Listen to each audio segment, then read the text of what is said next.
तिलक मिट जाएगा, मान लो तुम्हारे पास में कुछ होगा तो वो छूट जाएगा, पर ये गले में पड़ा हुआ रुद्राक्ष, गले में पड़ी हुई तुलसी की माला, अगर तुम्हारे प्राण भी छूट गए तो वो तुम्हें नरक नहीं भेज सकते, वो तुम्हें शिव धाम ही भेजेंगे। भगवान शंकर के तो बहुत बहुत सुंदर भाव कहा है, जरा ध्यान देना। कोई कहे कि गुरुजी हम नारायण को भजने वाले हैं, हम मरेंगे तो बैकुंठ जाएंगे। कोई कहे हम राम को भजने वाले हैं, हम मरेंगे तो बैकुंठ जाएंगे। कोई कहे हम कृष्ण को मानने वाले हैं, हम मरेंगे तो बैकुंठ जाएंगे। कोई कहे हम दत्त को मानने वाले हैं, हम मरेंगे तो हम बैकुंठ जाएंगे। जरा एक बार लिंग पुराण को उठाकर पढ़िएगा, एक बार स्कंद पुराण को उठाकर पढ़िएगा, एक बार गर्ग संहिता को पढ़िएगा, एक बार शिव महापुराण का स्मरण करिएगा, और एक बार ब्रह्म वैवर्त पुराण को भी पढ़िएगा, और एक बार अगर मौका मिल जाए तो नर्मदा पुराण का स्मरण करिएगा, जिसमें स्पष्ट कहा गया, और गरुण पुराण को भी अगर ध्यान से पढ़ेंगे तो उसमें भी स्पष्ट किया गया है, पद्म पुराण में भी स्पष्ट किया गया है कि चाहे तुम राम का स्मरण कर रहे हो, चाहे तुम कृष्ण का स्मरण कर रहे हो, चाहे तुम दत्त का स्मरण कर रहे हो, चाहे तुम किसी देवी का स्मरण कर रहे हो, चाहे तुम किसी देवता का स्मरण कर रहे हो, पर जब जीव के प्राण छूटते हैं, प्राण छूटने के समय पर यमलोक से जो यमदूत मृत्यु लोक में आते हैं, सबसे पहले देवाधिदेव महादेव के पास जाकर पूछते हैं कि मैं इस जीव को ले जाना चाहता हूँ, आपकी आज्ञा हो तो ले जाऊं। तब शंकर भगवान जब आज्ञा करते हैं, तब जाकर मृत्यु लोक से कोई आत्मा को लेकर जाया जाता है, कोई जीव को लेकर जाया जाता है। शिव आज्ञा नहीं करे तो कोई जीव को नहीं लेता। राम को भजोगे तो भी आज्ञा शंकर ही करेंगे, कृष्ण को भजोगे तो भी आज्ञा शिव ही। तुम ये मत सोचना कि मैंने चतुर्थी का व्रत करा तो मेरे को माता जी वर दे देंगी, वर भी देना है। आप शनिवार का व्रत कर लीजिए, मंगलवार का व्रत कर लीजिए, सोमवार का व्रत कर लीजिए, आप सारे देवताओं का व्रत कर लो, किसी भी देवी का व्रत कर लो, किसी भी देवता का व्रत कर लो, गणेश जी का व्रत कर लो, चाहे ब्रह्मा जी का व्रत कर लो, चाहे किसी देवता का व्रत कर लो, उसका फल बिना शंकर के पूछे मिल नहीं सकता। शंकर जी जब आज्ञा करते हैं तब देवता पर फल प्रदान करते हैं। शिव आज्ञा करेंगे तो फल मिलेगा, शिव आज्ञा नहीं तो फल मिलेगा। इसलिए इस लाइन को फिर से गुनगुनाओ, तेरी कृपा, बोलो बोलो सब बोलो, तेरी कृपा बिना न हिले एक भी लेते हैं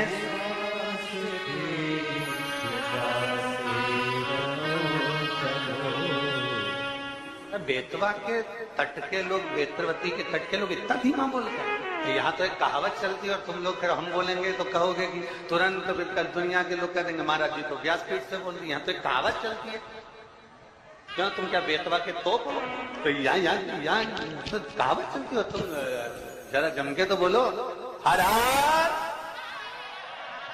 तो ये तो तुम्हारे भीतर एक बल उत्पन्न करता है। कोई भी व्रत कर लो, कोई भी अनुष्ठान कर लो, कोई भी पूजन कर लो, कोई भी शरणागति ग्रहण कर लो, बिना शिव के सब खाली, बिना शंकर के सब खाली है। शिव के बिना सब अधूरा, शंकर के बिना सब सूना। जहां शिव नहीं, जहां शंकर नहीं, वहां इसलिए तेरी कृपा बिना नहीं एक भी लेते हैं श्वास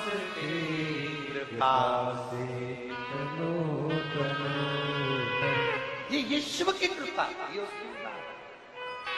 शंकर के मंदिर में एक लोटा जल नहीं चढ़ा सकते, शिव के मंदिर नहीं जा सकते, मस्तक पर त्रिपुंड नहीं लगा सकते। मान लो एक काम करो, अपने गले में एक रुद्राक्ष धारण, एक रुद्राक्ष धारण। अभी जहाँ कथा थी ओमकारेश्वर की कथा में, और एक छत्तीसगढ़ की कथा में हमने कहा था कि माँ अपने बच्चे के हाथ पैर में काला डोरा बांध, अभी कथा में कहा था, हमने सुना था। माँ अपने बच्चे के हाथ पैर में गले में काला डोरा बांधती है। क्यों बांध? बच्चे को नजर से बचाने।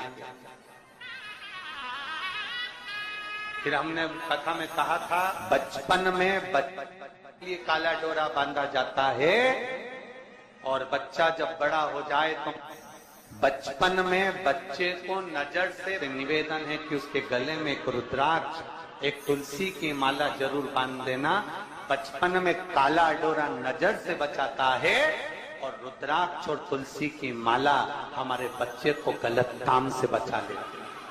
गलत जगह से, अपने बच्चे को गलत संस्कारों से, गलत जगह से, गलत विचारों से, गलत दृष्टि से, गलत सोच से बचाना है तो अपने बच्चे के गले में एक रुद्राक्ष, एक तुलसी की माला का होना जरूर है। एक रुद्राक्ष पहना दो।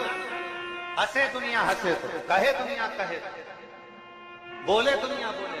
महाराज 6 सूत्र में से फिर अगला सूत्र देवऋषि नारद को कहा गया कि नारद अगला सूत्र है, जो सूत्र है 4थे नंबर का, पंचाक्षर मंत्र का जाप अपने मुख से करके नमः शिवाय, नमः शिवाय, नमः शिवाय, नमः शिवाय, नमः शिवाय। पंचाक्षर मंत्र का जाप जितना बन सके उतना करो। पंचाक्षर मंत्र का जाप ना कर सको, षडाक्षर मंत्र का जाप करिए। ओम नमः। षडाक्षर मंत्र का जाप नहीं कर सकते तो श्री शिवाय नमस्तुभ्यम का जाप करिए। और इतना भी नहीं कर सकते तो जो तुम्हारे गुरु ने तुमको मंत्र प्रदान कर दिया उस मंत्र का जाप करते रहो तो भी शिव कृपा। जो दिया पंचाक्षर जपो, षडाक्षर जपो, ना बन सके तो श्री शिवाय नम। एक बार जम के बोलो जरा, श्री शिवाय नम। भगवान शंकर की शरणागति ग्रहण करिए, शिव तत्व को प्राप्त करिए, शिव की शरणागति को प्राप्त करिए। एक माँ ने पत्र में लिखा, सोच में पड़ गए 9 वर्ष के बाद तो भगवान ने संतान दी और वो भी बच्चा बता रहे हैं कि ठीक नहीं है, इसकी सोनोग्राफी में आया और उसको मुख से भगवान के मंत्र का जाप, पंचाक्षर मंत्र का जाप करना, ये भगवान शिव के मंत्र का जाप। भगवान शिव तेरे डमरू की धुन सुन के मैं काशी नगरी हृदय से बाबा से प्रार्थना। जगह मिले तो बैठ जाओ, ना मिले खड़े रहकर भाव से प्रार्थना। जो पंडाल के अंदर वाले हैं वो लोग तो बड़े भाव से बैठकर बाबा से प्रार्थना करेंगे, दिल से निवेदन साथ में बोलेंगे। जल वृष्टि अपनी जगह पर है, कार्यकर्ता अपने काम में लगे हैं, आप अपने बाबा से प्रार्थना दिल से भाव से करिए।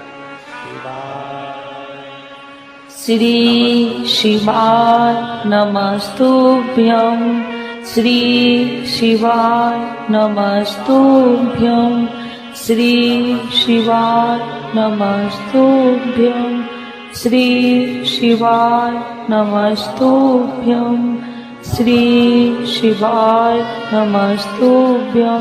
इसी प्रकार करते रहिए।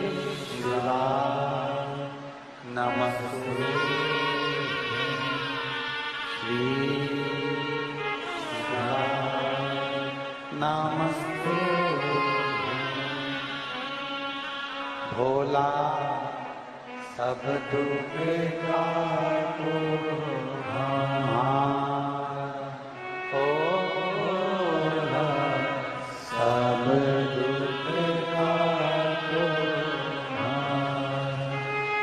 शिव शंकर जपू तेरी माला भोले बाबा जपू तेरी माला भोला सब दुख काटो ओ भोला सब दुख काटो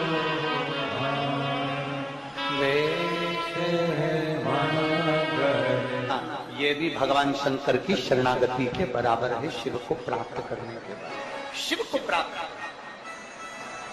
और आखिरी का जो सूत्र कहा गया वो सूत्र है कि शिव महापुराण की कथा को सुनने के बाद अपने भीतर, अपने अंदर मनन चिंतन,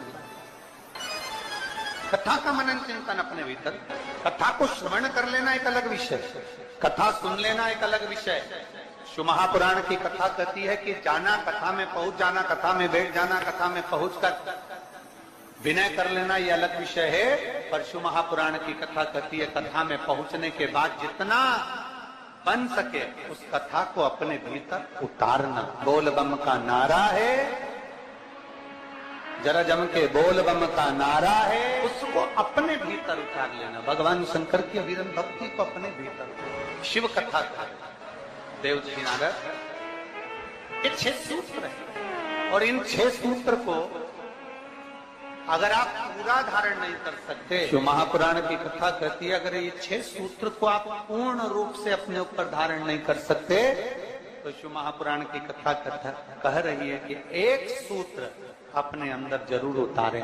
इन 6 में से एक सूत्र भी अगर हमारे भीतर उतर गया तो हमारे देवाधिदेव महादेव को प्राप्त करने में देरी नहीं लगेगी। 6 में से एक सूत्र भी हमारे भीतर, ये आपके ऊपर निर्भर करता है। ये आपके ऊपर निर्भर करेगा कि आप कौन सा सूत्र अपने भीतर उतार। चंदन लगाना है मस्तक पर, त्रिपुंड धारण करना है मस्तक पर, या शिव के मंदिर में 1 लोटा जल चढ़ाना है, या गले में रुद्राक्ष धारण करना है, या पंचाक्षर मंत्र, षडाक्षर मंत्र, या श्री शिवाय नमस्तुभ्यम बोलना है, या भगवान शंकर की कथा को श्रवण करना है, या भगवान शंकर की कथा को श्रवण कर अपने जीवन में उतारना।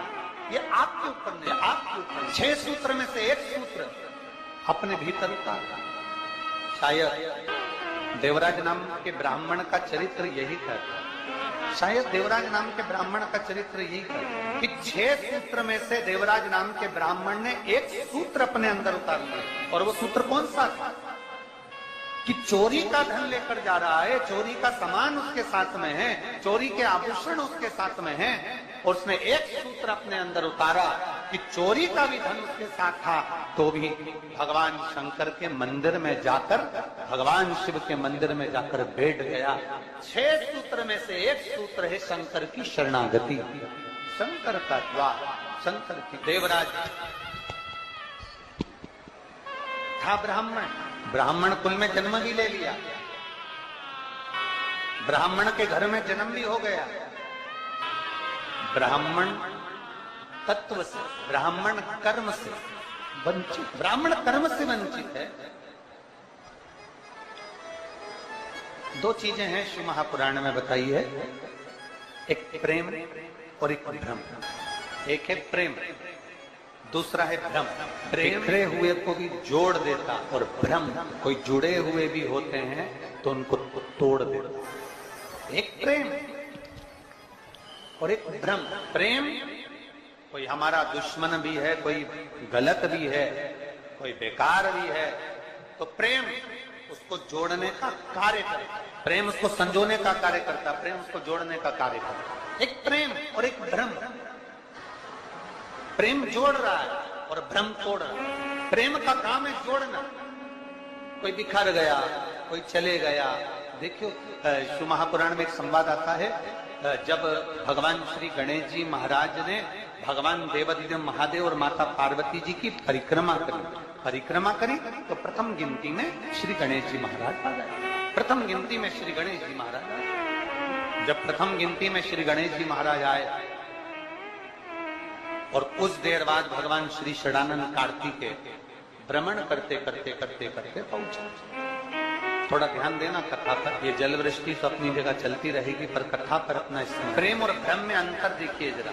षडानंद कार्तिकेय आए, मोर लेकर गए थे, भ्रमण के लिए गए, कार्तिकेय बाबा आए और षडानंद कार्तिकेय जी ने आते ही अपनी माता पिता को देखा और देखकर दंडवत प्रणाम श्री षडानंद कार्तिकेय जी ने किया। दंडवत जब प्रणाम किया तो प्रणाम करते से ही कार्तिकेय जी की आंख में से जल झलक रहा, नेत्रों से नीर झलक रहा। षडानंद कार्तिकेय जी की नेत्रों से, आंखों से जल, कार्तिकेय जी की जब आंखों से जल झलक रहा था तो माता पार्वती जी ने ध्यान दिया और मां पार्वती जी ने तुरंत कार्तिकेय के मुख की ओर देखा और देखते से ही षडानंद कार्तिकेय को देखते ही देवती देव महादेव से माता पार्वती जी ने कहा कि गणेश जी ने आप और हमारी परिक्रमा करी और उसको प्रथम गिनती में लाकर आपने खड़ा कर दिया, और षडानंद कार्तिकेय जो पृथ्वी की परिक्रमा कर कर आए हैं और उनको कोई पद नहीं मिला है, इसलिए उनकी आंख से जल झलक रहा है। आज शिव जी, हे भोलेनाथ जी, आज आपका जो निर्णय है ना, उस निर्णय ने हमारे पुत्र को तोड़ दिया।